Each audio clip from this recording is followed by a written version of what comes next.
ঠিক তেমনিভাবে শরীরের ভিতরে যে কলব রয়েছে, আত্মা রয়েছে, সেটাকে সবল রাখার জন্য, সুস্থ রাখার জন্য আল্লাহ আমাদেরকে ইবাদত দিয়েছেন, জিকির আজকার দিয়েছেন। সুবহানাল্লাহ।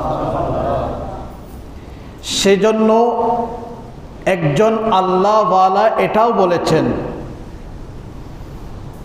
যে এলাজ আগর হো সকে দুয়া সে তো পরহেজ করো দাওয়া সে। আগের যেটা বলেছিলাম সেটা একজন ডাক্তার লিখেছেন, এটার থেকে সামান্য একটা শব্দকে চেঞ্জ করেছেন। আগের উক্তিটা ছিল ডাক্তারের এভাবে, এলাজ আগর হো সকে গেজা সে পরহেজ করো দাওয়া সে। আর আল্লাহওয়ালারা এটাই বলে যে এলাজ আগর হো সকে দুয়া সে পরহেজ করো দাওয়া সে। যদি তোমার সুস্থতা, তোমার রোগ যদি তুমি দুয়ার মাধ্যমে সারিয়ে নিতে পারো, তাহলে আধুনিক জগতের আধুনিক মেডিসিনকে তুমি তরক করো। ইবাদত এটা এক প্রকারের দোয়া। জিকির আজকার এটা মানুষের কলবকে সবল রাখার একটা বড় মাধ্যম। তো যেটা বলছিলাম, আমরা প্রতিটা মানুষ স্বাস্থ্য সচেতন, বিশেষ করে যারা স্বাস্থ্য নিয়ে গবেষণা করেন, তারা স্বাস্থ্যের ক্ষতি হোক এই ধরনের কোনো খাবার গ্রহণ করেন না, ঠিক না? স্বাস্থ্য সচেতন মানুষ সব সময় ওই খাবার গ্রহণ করে যে খাবার শরীরের উপকার আসে, অপকার না আসে। তো আমরা কয়জন মানুষ যেভাবে স্বাস্থ্য নিয়ে সচেতন থাকি, স্বাস্থ্যকে সুঠাম দেহ রাখার জন্য, দেহকে মজবুত রাখার জন্য, সবল থাকার জন্য যেভাবে আমরা বিভিন্ন স্বাস্থ্যকর খাবারকে গ্রহণ করে থাকি, ওদিকে আমরা চিন্তা থাকি। কিন্তু আমরা কয়জন মানুষ আছি যারা স্বাস্থ্যের ভিতরে একটা গুরুত্বপূর্ণ যেটি জিনিস রয়েছে কলব, এটাকে সুস্থ রাখার জন্য আমরা কয়জন মানুষ চিন্তা করি, গবেষণা করি যে কি করলে আমার সেই কলব সবল থাকবে, সুস্থ থাকবে। তো সেই জন্য আমাদের উচিত স্বাস্থ্য সচেতনতার পাশাপাশি কলবকে কিভাবে সবল থাকে, সুস্থ থাকে, মজবুত থাকে, সেটার দিকেও আমাদেরকে লক্ষ্য রাখতে হবে। তো সেই কলব, সেই আত্মা, এটা সবল থাকে, সুস্থ থাকে কিসের মাধ্যমে? বলেন না, কিসের মাধ্যমে বললাম? ইবাদত, জিকির, আজকার, তাসবিহ, তাহলিলের মাধ্যমে। নয়তো কিতাব খুলে দেখুন, কিতাবের মধ্যে আছে যেই ব্যক্তি তাহাজ্জুদ নামাজ পড়ার জন্য শেষ রাতে উঠবে এবং দীর্ঘ রুকু করবে, দীর্ঘক্ষণ সিজদার মধ্যে থাকবে, এটার মাধ্যমে আল্লাহ তার শরীরের মধ্যে অনেক রোগ ব্যাধি থেকে তাকে হেফাজত করবে। শুধু ইবাদতের মাধ্যমে কলব সবল থাকে না, কলবের পাশাপাশি স্বাস্থ্যও ভালো থাকে। নয়তো কিতাবে কেন বলতো যে শেষ রাতে তাহাজ্জুদের নামাজ পড়তে উঠলে মানুষ, এবং ওই তাহাজ্জুদের নামাজের মধ্যে দীর্ঘক্ষণ যদি রুকুর মধ্যে কাটিয়ে দেয়, সিজদার মাধ্যমে যদি কাটিয়ে দেয়, কয়েকটা রোগ থেকে শেফা দেওয়ার আল্লাহ ওয়াদা করেছেন। আরেকটা যদি বলি, আমরা তো সবাই ঘুমাতে যাওয়ার আগে অথবা ঘুম থেকে ওঠার পরে অধিকাংশ মানুষ ব্রাশ করে থাকে, ঠিক না? আচ্ছা আপনারা বলুন, ব্রাশের মধ্যে কোনো ধরনের সওয়াব আল্লাহ দেবেন? ব্রাশের মধ্যে কোনো ধরনের সওয়াব দেবেন না। হ্যাঁ, আপনার দাঁত পরিষ্কার হবে, আপনার দাঁত ঠিক থাকবে, কিন্তু সওয়াবের কথা বলা হয় নাই। তবে ইসলাম শরীয়ত নবীজি আমাদেরকে দাঁত ব্রাশের এমন একটা পদ্ধতি শিখিয়েছেন, যেই পদ্ধতি অনুসরণ করলে আল্লাহ আমাদেরকে 70টি রোগ থেকে শিফা দান করবেন। সেটা হচ্ছে মেসওয়াক। এই সুন্নত তো আজকে আমাদের থেকে বিলুপ্ত হওয়ার পথে। মেসওয়াক কি জিনিস এই জেনারেশন কিন্তু জানে না। মেসওয়াক কিভাবে ব্যবহার করতে হয় বর্তমান জেনারেশন কিন্তু জানে না। অনেক জেনারেশনের মধ্যে তো অনেক যুবক তো মেসওয়াক কি জিনিস সেটার পর্যন্ত ধারণা নাই, অথচ এটা নবীজির অন্যতম সুন্নত ছিল। এবং নিয়মিত মেসওয়াক করলে 70টি রোগ থেকে শেফার একটা ওয়াদা ছিল, যেটা ব্রাশের মধ্যে নাই, টুথপেস্টের মধ্যে নাই। তো যেটা বলতেছিলাম, বোঝাচ্ছিলাম, সেটা হচ্ছে যে ইবাদতের মধ্যে এটাও কিন্তু ইবাদত। মেসওয়াক এটাও কিন্তু ইবাদত। কি বলেন? যেহেতু সুন্নাত নবীজির, সেহেতু এটা ইবাদত।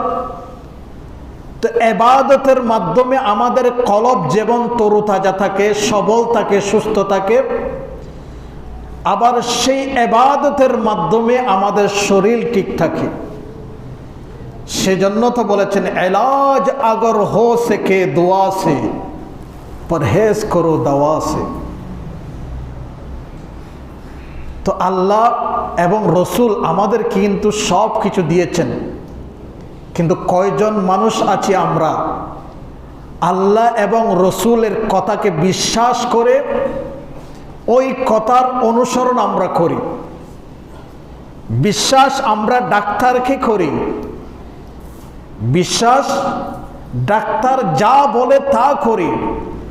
ডাক্তার আমাকে বলে সকালে ওঠার সাথে সাথে ঘুম থেকে ভোরবেলায় আপনাকে আধা ঘন্টা 45 মিনিট হাঁটতে হবে।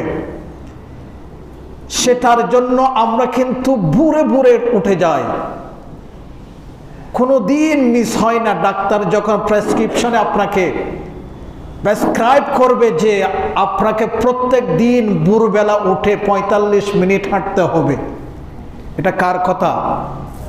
ডাক্তারের কথা।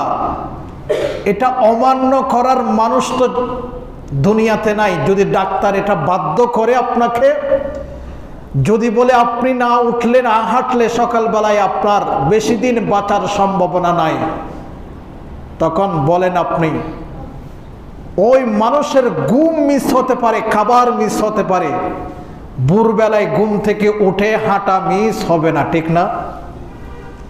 কিন্তু ডাক্তার বলার আগে আপনাকে তো আল্লাহ বলেছেন ভোরবেলায় উঠে আপনাকে 45 মিনিট নয়,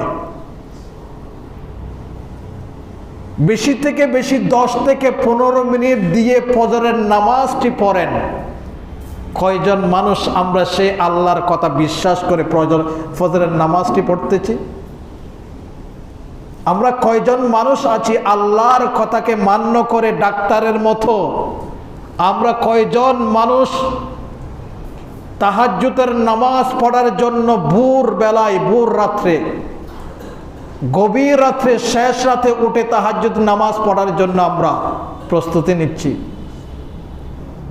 তা আফসোস, আল্লাহ এবং রসুল তো আমাদেরকে সব দিয়েছেন, সব শিখিয়েছেন। শরীর কিভাবে সুন্দর রাখবো এবং শরীরের পাশাপাশি কিভাবে কলবকে সবল রাখবো, সেটার নিয়ম তো আল্লাহ আমাদেরকে শিখিয়েছেন, রসুল তো আমাদেরকে পদ্ধতি শিখিয়েছেন। কয়জন মানুষ আছে আমরা সেই পদ্ধতি অনুসরণ করছি? তো সেই জন্য আমাদেরকে আল্লাহ দাপে দাপে সব কিছু দিয়েছেন। আজকে বলবো শুধু আমার কলব কিভাবে আমি সবল রাখবো, এবং কলব সবল রাখার পাশাপাশি আমার শরীরকে কিভাবে সুস্থ রাখবো সেটার গাইডলাইন আপনাদেরকে সংক্ষিপ্তভাবে দিব। আমার কলব এই আত্মাকে সবল রাখার জন্য সর্বপ্রথম প্রত্যেক মানুষকে যেই জিনিসটা দিয়েছেন সেটা হচ্ছে কালিমা, ঈমান। কালিমা আমাদেরকে দিয়েছেন, এই কালিমার নাম হচ্ছে তাআরুফ। কি বললাম? সবাই বলেন তাআরুফ। তাআরুফ মানে পরিচয়, আল্লাহর সাথে পরিচিতি লাভ করা। তো আল্লাহর সাথে পরিচয় আল্লাহর জানবো কিভাবে? কোনো মানুষের সাথে সম্পর্ক গড়তে হলে সর্বপ্রথম তার সম্পর্কে তার পরিচয় জানা দরকার, ঠিক না? কি বলেন? একজন মানুষের সাথে গভীর সম্পর্কে যেতে হলে আগে ওই মানুষের পরিচয় জানা দরকার। তো আল্লাহর সাথে সম্পর্ক আমাদের করতে হলে আল্লাহর সাথে পরিচয় লাভ করা দরকার। সেই পরিচয়ের জন্য আল্লাহ আমাদেরকে কি দিয়েছেন? কালিমা দিয়েছেন, ঈমান দিয়েছেন। আচ্ছা, আপনারা বলুন কালিমার প্রথম শব্দটা কি? কালিমার প্রথম শব্দ কি? লা। শুধু লা নয়, লা বলে আপনাকে 3 আলিফ টানতে হবে, এমন ভাবে টানতে হবে দম শেষ হয়ে যেতে হবে। এখানে 1 আলিফ টান নয়, লা ইলাহা এমন ভাবে টানতে হবে যে লা টানার সাথে সাথে আপনার ওই দম শেষ হতে হবে, যেন লাটা বড় আওয়াজে হয়, অনেকক্ষণ হয়। সেজন্য একজন কবি বলেছেন যে জিসনে লা কাহা वो লা হুয়া। বুঝেন নাই মনে হয়? জিসনে লা কাহা वो লা হুয়া, যে লা বলেছেন সেই লা হয়ে গেছে। লা মানে কি? লা মানে না। जिसने ला कहा वो ला हुआ, ये ला भी उस ला में ला हुआ, जुस ला हुआ कुल ला हुआ, फिर क्या हुआ? अल्लाह हुआ। বুঝেন নাই মনে হয়? যে লা এমন ভাবে বলতে হবে যে লা বলেছেন সে নিজেই লা হয়ে যায় এবং পৃথিবীর সমস্ত কিছু লা হয়ে যাবে। লা হতে হতে হতে হতে এমন পর্যায়ে লা হয়ে যাবে, পৃথিবীর যখন আর কিছুই থাকবে না তখন আল্লাহর কুদরতটি ফুটে উঠবে। जिसने ला कहा वो ला हुआ, ये ला भी उस ला में ला हुआ, जुस ला हुआ कुल ला हुआ, फिर क्या हुआ? अल्लाह हुआ। যখন কোনো জিনিস কোনো কিছুর সিলকা খুলতে খুলতে খুলতে কোষা খুলতে খুলতে খুলতে খুলতে আস্তে আস্তে এমন পর্যায়ে কোষা খুলে শেষ পর্যায়ে এসে ওই জিনিসটার মূল আস্তে আস্তে বের হয়ে যায়। তো লা এমন ভাবে বলতে হবে যে আমাদের কলবে গিয়ে ওই লার শব্দের তাসির আমাদের কলবে গিয়ে পৌঁছতে হবে, সব কিছু লা হয়ে যাবে। জিবরিল লা হবে, মিকাইল লা হবে, ইসরাফিল লা হবে, আজরাইল লা হবে, আসমান লা হবে, তারকা লা হবে, চন্দ্র লা হবে, গাছপালা তরু লতা পাহাড় পর্বত কীট পতঙ্গ সব কিছু লা হয়ে যাবে। এরপরে আল্লাহ শব্দটি কুদরতিভাবে উপর দিকে উঠবে। তো সেই জন্য আমাদের আত্মাকে ঠিক রাখার জন্য সর্বপ্রথম আল্লাহ আমাদেরকে কি দিয়েছেন? কালিমা দিয়েছেন, ঈমান দিয়েছেন। ঈমান এমনভাবে দিয়েছেন, কালিমার প্রথম শব্দ এমনভাবে দিয়েছেন যে লা বলে আল্লাহ বুঝাতে চেয়েছেন সব কিছু দুনিয়ার লা হবে, কিন্তু আল্লাহ লা হবে না।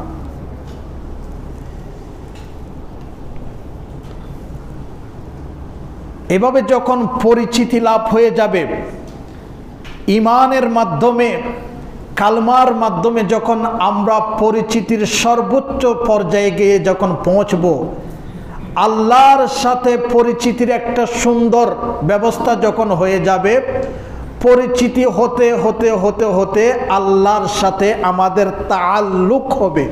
কি হবে? তাআল্লুক হবে। ওই তাআল্লুকের নাম হচ্ছে নামাজ। প্রথম কি ছিল? তাআরুফ ছিল। প্রথম কি ছিল? তাআরুফ ছিল। তাআরুফ মানে কালিমা, তাআরুফ মানে কালিমা, তাআরুফ মানে পরিচিতি। ওই পরিচিতির এক পর্যায়ে গিয়ে আল্লাহর সাথে আমাদের তাআল্লুক হবে, সেটা হবে নামাজের মাধ্যমে। নামাজ আমাদেরকে দিয়েছেন আল্লাহর সাথে সম্পর্ক করার জন্য। তাআল্লুক মানে সম্পর্ক। যখন আল্লাহর সাথে নামাজের মাধ্যমে আপনার গভীর সম্পর্ক হবে, বান্দা যখন নামাজ পড়তে পড়তে পড়তে পড়তে আল্লাহর সাথে গভীর সম্পর্কে পৌঁছে যাবে, তখন আপনি যেদিকে তাকাবেন সেই দিকে আল্লাহর কুদরত দেখতে পাবেন।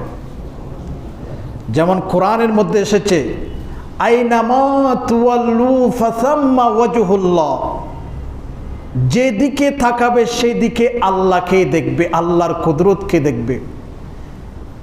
সেজন্য একজন কবি বলেন, শজর মে হজর মে তেরি রঙ্গে বু হে, जदर दिखता हूँ वदर तू ही तू है।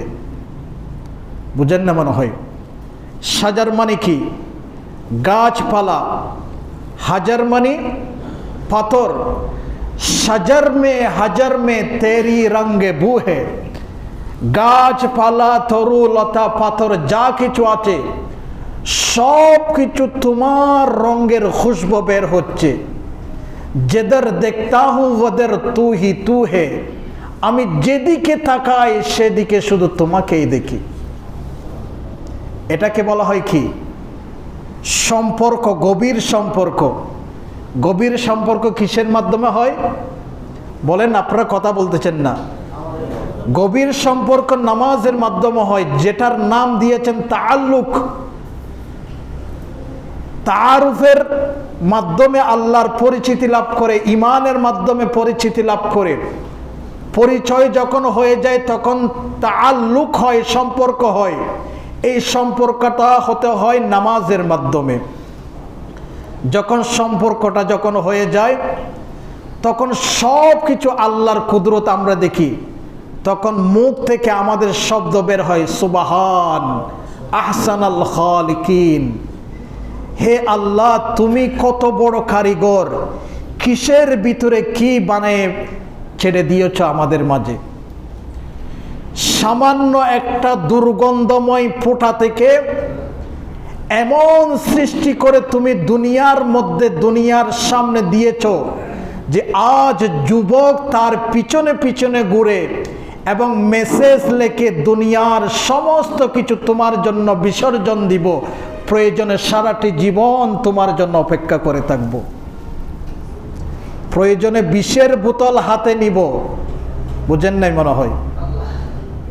যুবক যারা আছেন তারা বুঝতেছেন, আপনারা বুঝেন নাই। সামান্য দুর্গন্ধময় ফুটা থেকে আল্লাহ মানুষের রূপ কত সুন্দরভাবে ফুটিয়ে তুলেছেন, বিশ্ব তাক লাগিয়ে দিয়েছেন। বিশ্ব সুন্দরীর মধ্যে প্রতিযোগিতায় প্রথম হচ্ছে, অথচ প্রথম ছিল কি বলেন? প্রথম কি ছিল? দুর্গন্ধময় নাপাক একটা ফুটা ছিল, ঠিক না?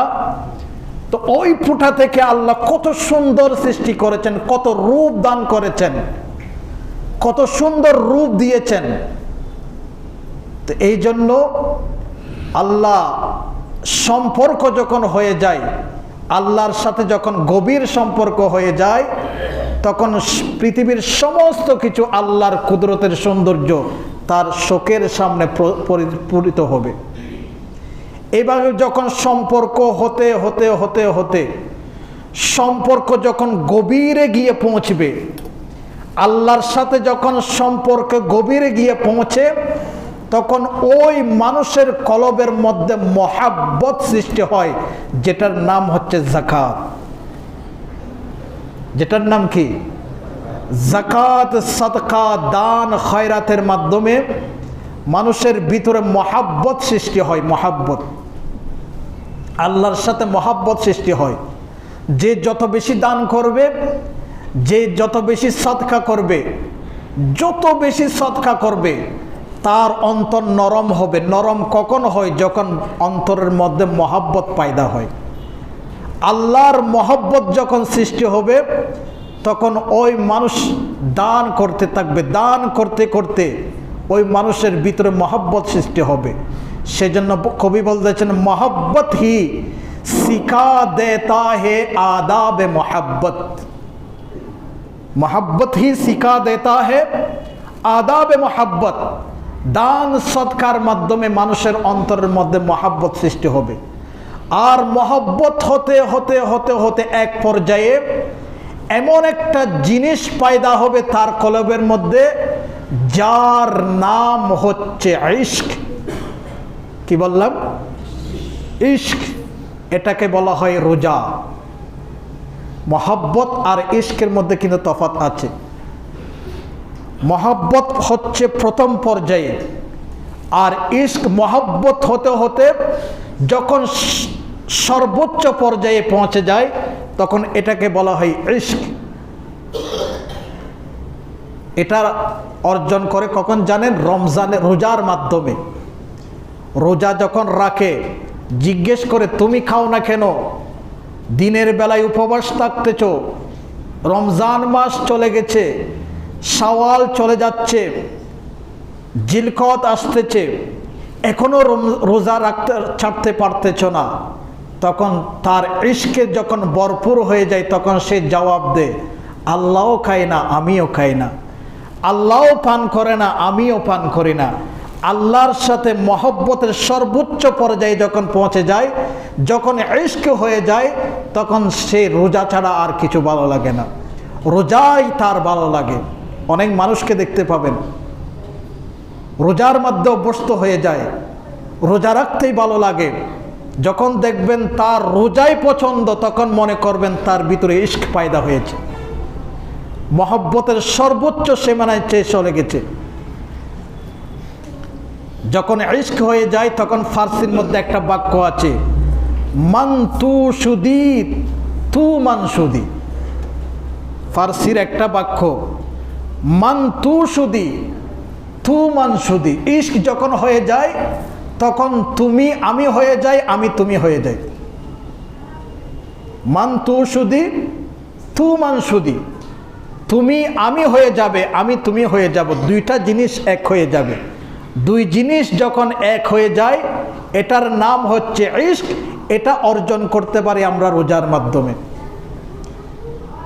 যখন ইশক সর্বোচ্চ গিয়ে পৌঁছে, মানুষের কলবের মধ্যে আল্লাহর জন্য যখন ইশক পয়দা হয়ে যায়, তখন একটা বাক্য সঠিক হয়ে যায়, সত্য হয়ে যায়, যে শিশিরে ভিজে না মাটি, শিশিরে ভিজে না মাটি বিনা বর্ষণে, চিঠিতে বরে না মন বিনা দর্শনে। বুঝেন নাই? শিশিরে ভিজে না মাটি বিনা বর্ষণে, চিঠিতে বরে না মন বিনা দর্শনে। চিঠি অনেক দিয়েছি, এখন আর মন ভরে না।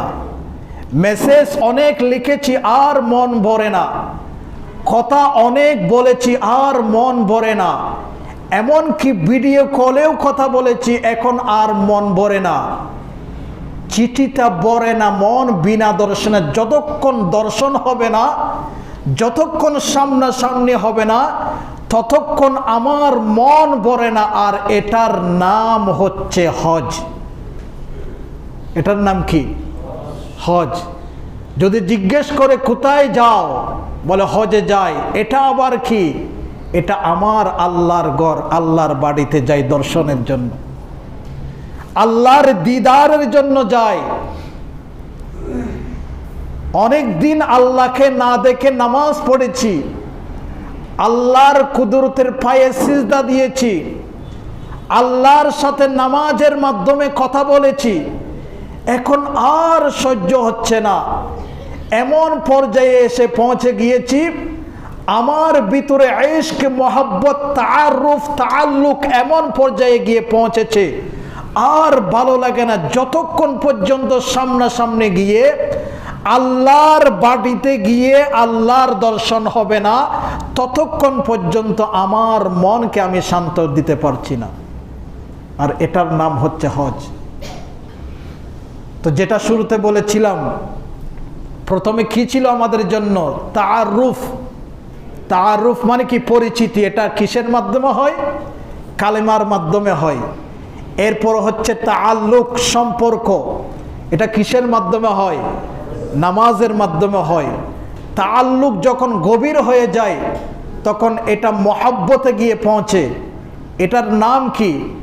এটার নাম হচ্ছে যাকাত। আর যখন মহব্বতের সর্বোচ্চ গিয়ে পৌঁছে তখন এটা বলা হয় ইশক। এটা কিসের মাধ্যমে হয়? রোজার মাধ্যমে হয়। আর যখন ইশক হয়ে যায় তখন দিদার ছাড়া আর কিছুই ভালো লাগে না, আর সেটা হয় হজের মাধ্যমে। সুবহানাল্লাহ। তো যেটা বলতেছিলাম, আমাদের কলবের খাদ্য, আমাদের কলবের খোরাক আল্লাহ আমাদেরকে দিয়েছেন এই ইবাদত, বন্দেগী, রিয়াজত, তাসবিহ, তাহলিলের মাধ্যমে আল্লাহ আমাদেরকে দিয়েছেন, সব কিছু দিয়েছেন যে আমাদের কলবকে সবল রাখার জন্য। তো আমরা তো সব কিছু তো বলি, সব কিছু তো শুনি, কিন্তু কয়জন মানি, কয়জন বুঝি? সেজন্য একজন কবি বলতেছেন, রাজে মনরা দিল সে উতরা কাবিলে বয়ান হি, কিসসে কহো কৌন শুনেগা কাবিলে সামিঈন হি। বেদের কথা তো অনেক আছে, বেদের কথা তো আমরা অনেককেই বলি, অনেক কিছুই বলি, কিন্তু কয়জন মানুষ আছে সেই বেদের কথা শুনি এবং বুঝি? রাজে মনরা দিল সে উতরা কাবিলে বয়ান হি, কিসসে কহো কোন শুনেগা কাবিলে সামিঈন হি। শোনার মতো, বুঝার মতো মানুষ তো বর্তমানে নাই। সব তো দিয়েছে আল্লাহ, সব তো বলছি আমরা, কয়জন মানুষ মানছি আর কয়জন মানুষ বুঝছি? যার কারণে আজকে না শোনার কারণে, না মানার কারণে আজ 70% মুসলমান জুমা পড়ে না, 90% মুসলমান 5 ওয়াক্ত পড়ে না।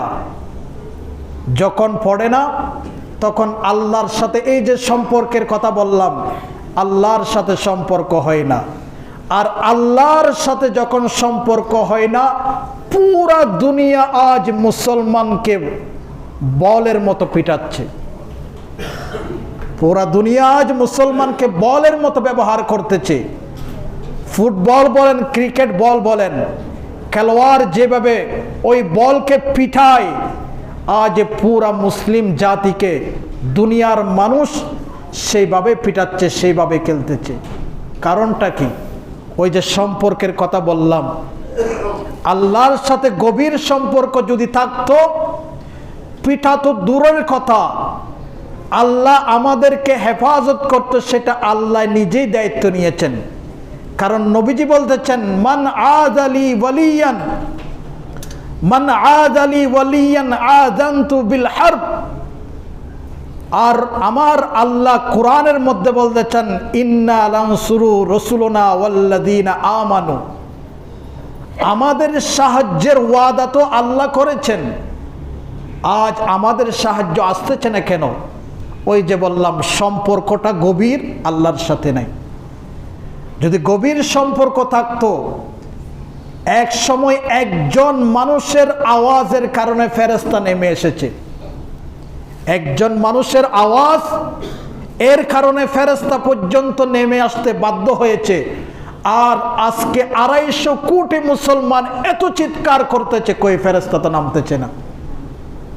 অথচ একজন মানুষের, তাও আবার মহিলা, তাও আবার নারী, সে ঘরের বাইরে গিয়েছে, ঘরের মধ্যে এসে যখন দেখতে যে সব কিছু লুট হয়েছে, চুরি করে নিয়ে গিয়েছে, সে ওযু করে মসল্লায় বিছিয়ে আল্লাহকে উদ্দেশ্য করে বলতেছেন, আনতা রফিকুনা ফিস সফর ওয়া খলিফাতুনা ফিল আহলি ওয়াল মাল। তোমার সাথে তো যাওয়ার সময় আমি দোয়া করেছিলাম, আমি সফরে যতক্ষণ থাকবো ততক্ষণ তুমি আমার পাশে আমার সাথে থাকবে। আনতা রফিকুনা ফিস সফর ওয়া খলিফাতুনা ফিল আহলি ওয়াল মাল। আর আমি যতক্ষণ পর্যন্ত ঘরের মধ্যে ফিরে আসবো না, ততক্ষণ পর্যন্ত আমার মাল, আমার পরিবারের সদস্যদেরকে তুমি হেফাজত করবে, সেটা তো আমার সাথে ওয়াদা করেছে, এখন তো কোনো কিছুই নাই। এই কথা বলতে দেরি, যা গেছে পুরাতন গেছে, আবার নতুনভাবে ফিরে এসেছে। বকরি চুরি হয়েছে একটা, একটার পরিবর্তে আল্লাহ 2টা পাঠিয়ে দিয়েছেন। তো ওয়াদা তো ছিল মুসলমানদের সাথে আল্লাহর, মুসলমানদের সাথে ওয়াদা ছিল আল্লাহ সাহায্য করবেন, মুসলমানদেরকে বিপদে ফেলবেন না, মুসলমানদের ক্ষতি হোক এটা আল্লাহ চাইবেন না, এটা তো আল্লাহর ওয়াদা ছিল। কিন্তু আজ মুসলমান বলের মতো ব্যবহার হচ্ছে কেন? ওই যে বললাম 5টা মূল নীতি আপনাদেরকে শুনাইছিলাম, তাআরুফ, তাআল্লুক, মহব্বত, ইশক এবং দিদার।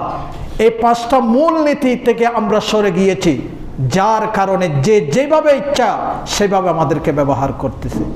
তো সেজন্য আসুন আমরা শুধরাই, আগে আমাদের কলবকে শুধরাই, এই 5টা মূল নীতির সাথে সম্পর্ক রাখেন, ইনশাআল্লাহুল আজিজ এখনো আল্লাহর সাহায্য অবধারিত আমাদের জন্য অবশ্যই নেমে আসবে।